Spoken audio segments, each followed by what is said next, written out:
Hi, I'm Mike, Kilo 3 Delta Oscar, and we're going to do another video in this series from Meshtastic. And when you use these small devices, you also have to use a cell phone to communicate. In this video, I'm going to walk through the Android application that allows you to communicate.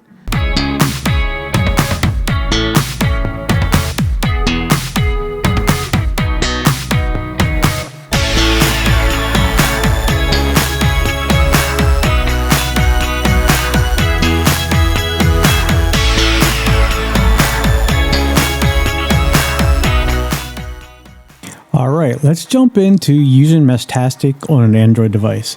Let me first apologize. The camera that I normally use, where I can probably get rid of all the shadows and reflections, is actually not working today. So I'm actually using NDI on my cell phone just to capture this. So you're going to see that big black blob there. Sorry, I'm not quite sure what's going on with the other camera today, but we'll get through this anyways. All right, so I'm going to start into the configuration for a device. All right, I'm going to move over to the other side. I'm actually going to turn off my camera so you don't see my side profile. So let's jump over to the device itself. Okay, so here we are on the phone.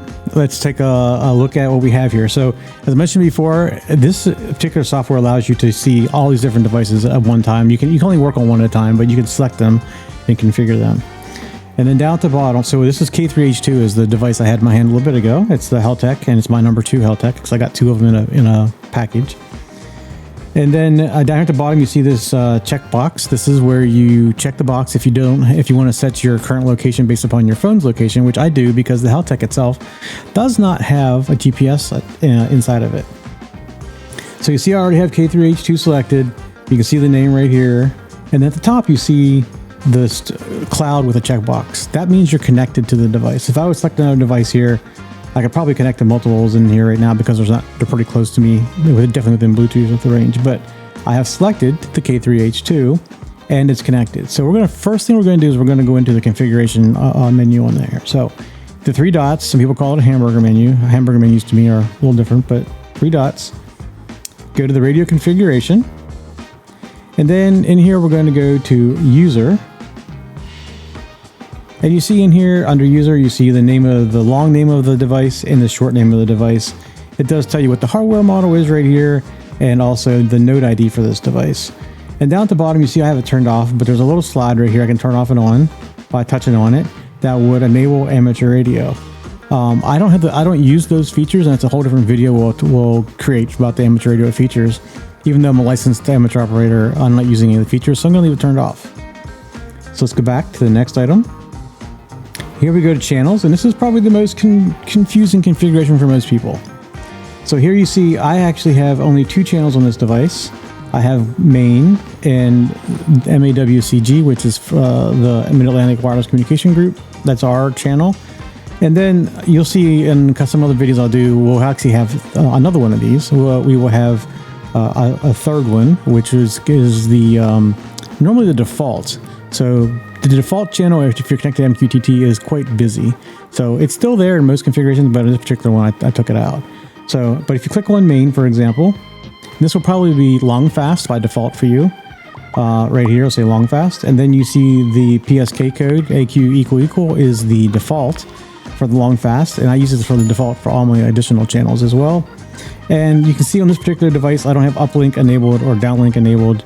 That's part of MQTT. We'll go into a bigger discussion on MQTT, but since this device doesn't connect to the internet directly, it's only using Bluetooth. That would do no good for me. So that's why it's turned off. All right, we'll get out of this one. And the same thing with this channel here. Another channel that we have. This is our group chat kind of between locations. So that's what we use this for. All right. So let's go back out of channels, and we'll have to go into a much bigger discussion on how channels work. That's the most confusing part sometimes for people to understand. Let's go down to the device options. Okay, so in here we have this defined as a client. So there's multiple different configurations you can have. You can have client. The most common ones are either client or router client. My gateways that I have are router clients because I want them to route data as well as participate as a client so that I can get data off of them. So that's what that is. But we'll go through all these different types in other videos. Right now I just want to get you up and running on your Android device. So more than likely you're going to be a client. Unless you're going to build a gateway, you're going to be a client. All right, so let's see what else we have in here. Serial output enabled. By default, this is enabled, but I've never really used the serial output yet, so I don't know that it doesn't hurt anything, obviously, because I've been using it. However, I don't think that's a requirement if you want to turn it off. And then the debug log, if you're using serial, you can turn on the debug log, which I have not done that yet. I have rebroadcast mode to all, so if you select this, you can say that I want to rebroadcast all packets that I receive, or all messages that I received, or I can only the ones that are only going to be local, or the only ones that I know. So a couple options there. And then there's a couple other options for manage mode and other options, which we'll go into manage mode in a future video. So nothing really to do in here unless you want to change your client type. All right, let's get back to position. Now in this case, this device doesn't have a GPS. Even though it says smart position enabled and all that, none of that's going to work. So you can see here I have used fixed position turned on, and that actually came from my phone. So I had my phone set that fixed position. And then after it was set, I just turned on use fixed position, and now this device already reports it's here at the house.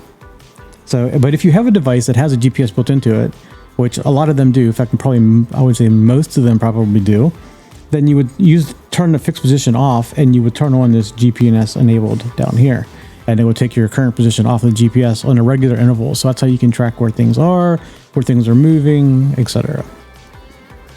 And then down at the bottom, we're not going to go through all these. These are how you define different pins. If you have a custom configuration for your GPS, you can configure that down there. But in most cases, if you're getting things off the internet, like buying off Amazon or like any of the health tech devices, this is all going to be working just the way that it is right out of the box.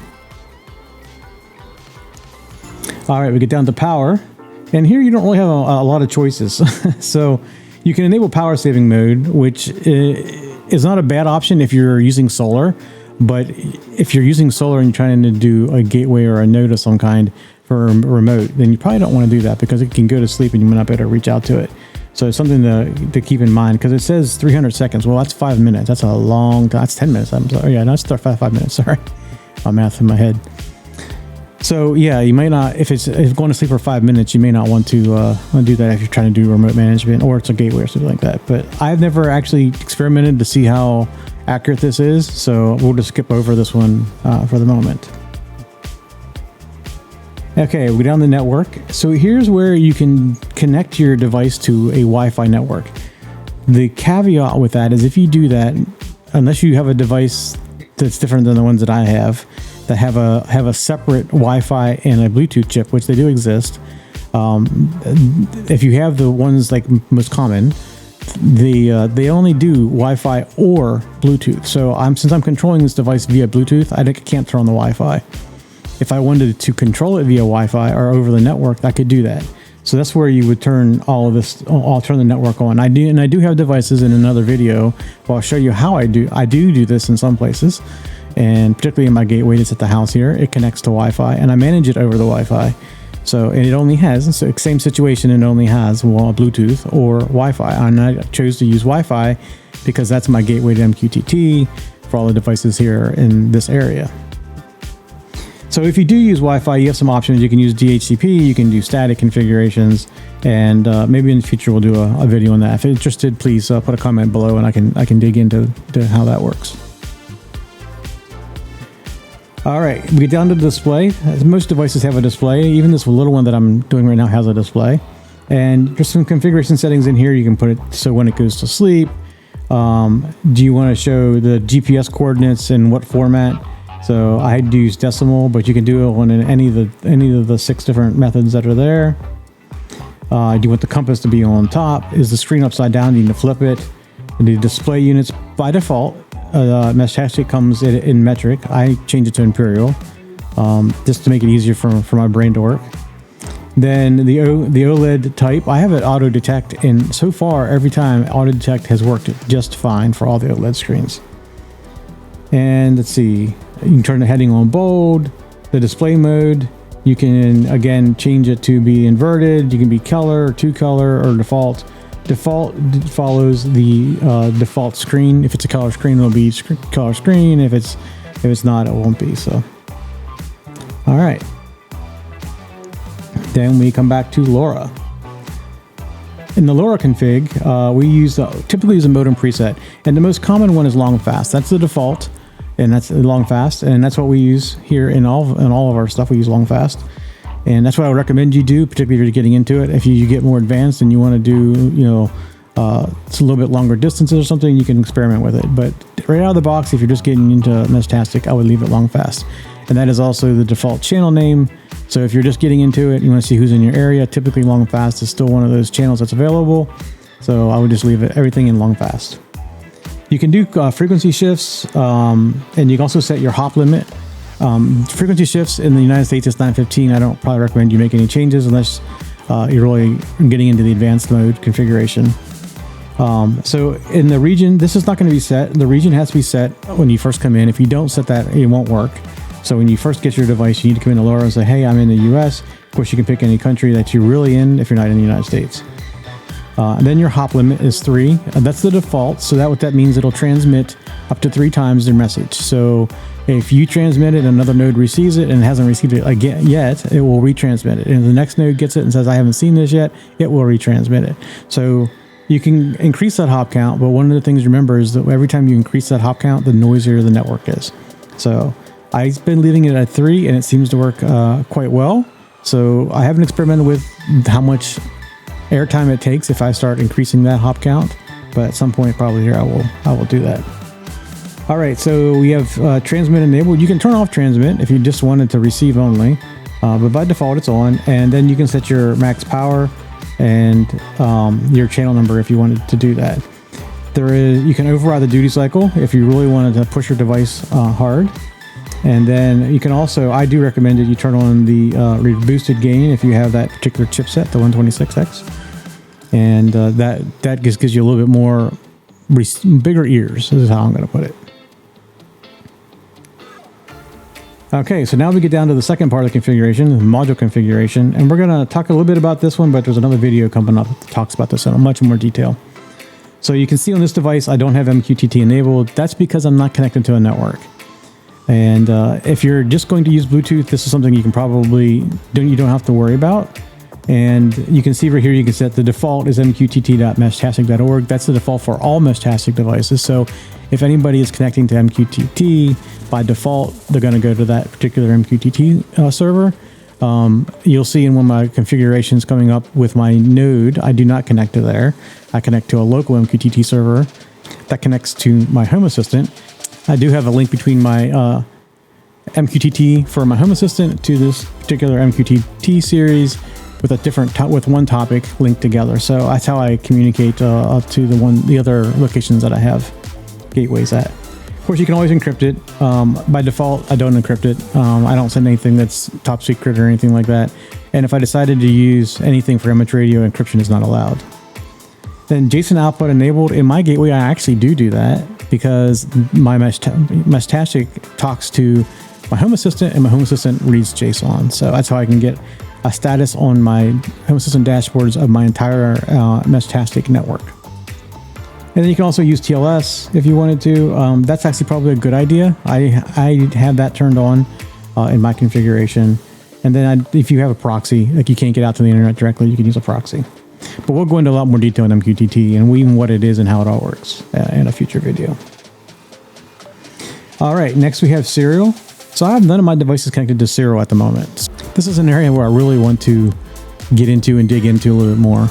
I have some devices that I have serial capability with, but I just have never experimented with it. And I don't know, unless you're doing something advanced, if you're just getting started, which is this video is focused for those just getting started, you won't need to worry about anything serial in here.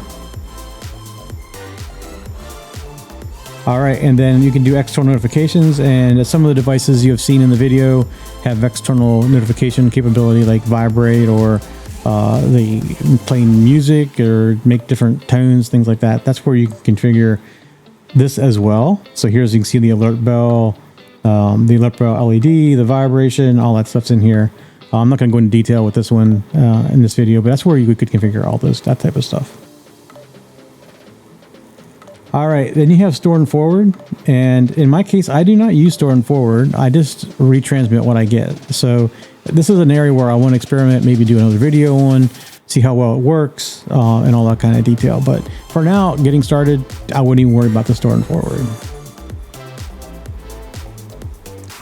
Then we have range test, which I have used this quite a bit. As I was getting into Meshtastic, I wanted to see how far it can really go, and it's actually pretty impressive.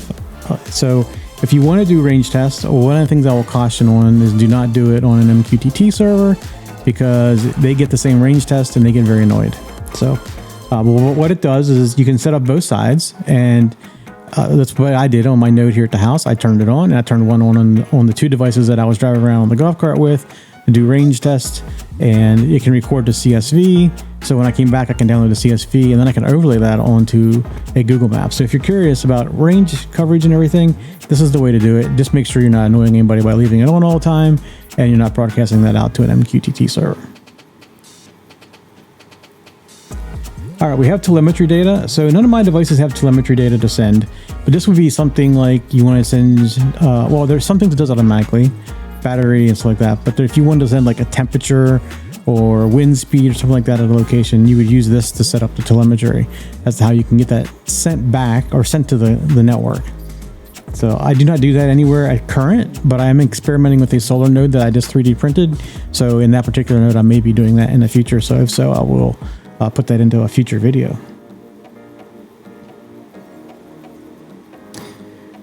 So this is the CAN message config, and some devices have the ability to respond quickly whenever you get a message. It's kind of like the quick responses you have on your phone when somebody is trying to call you while you're in another call, or you can say, hey, I'll call you back later. Those type of things is the CAN messages. So it requires a device that allows you to select the CAN messages.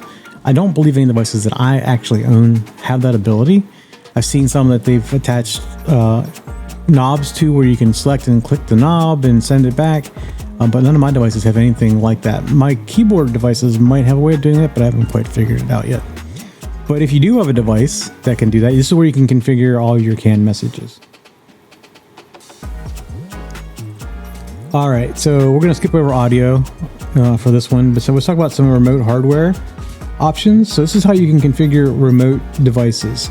So I'm not going to go into any detail in this video. I have a whole video on how you do remote management, particularly as I start building out these solar nodes that I will be able to remote manage as well. I do have one node in Maryland on top of a repeater site that I can remote manage from here. So, but I'm still kind of a noob when it comes to remote management. So I'm not going to go into any kind of detail, but this is where you would configure it. And then you can get down here and you see, like, you can see neighbor information. Let's see, do I have any neighbor information? I'm not even have it turned on, so I don't have anything in this one right now. I'll cover that maybe another video. I do have some of them turned on. And then you can see you can do import, export configurations, reboot. You can shut the device down, and there's ambient lighting and stuff like that. So we're going to jump out of the config though now, and we're going to go up to messages first thing. And here you can see I have, let's see, do I have a device that's turned on here? So in here is where you see the channels you have configured in messages. More than likely, you're going to remain with the long fast at the top. We've kind of changed that. It's actually number 3 on our new configuration. This one just doesn't have the new configuration on it. But you can see that there is the 2 channels that I have. And then you can also see right here a direct message. So this came to me directly. I actually have one of my devices right here, and I'm going to send a direct message. So this is going to go to, let's see, I'm going to tab to help 2, which is what I'm currently connected to. As I'm typing this, you can maybe hear it click in the background. It's a tiny little keyboard. All right, here we go. We're going to send it. All right, sent it. And you can see right there at the very top, it came from the messenger device right here. Hi there, help 2. That's what I just sent. And then I could come in here and I can send back. Let's see.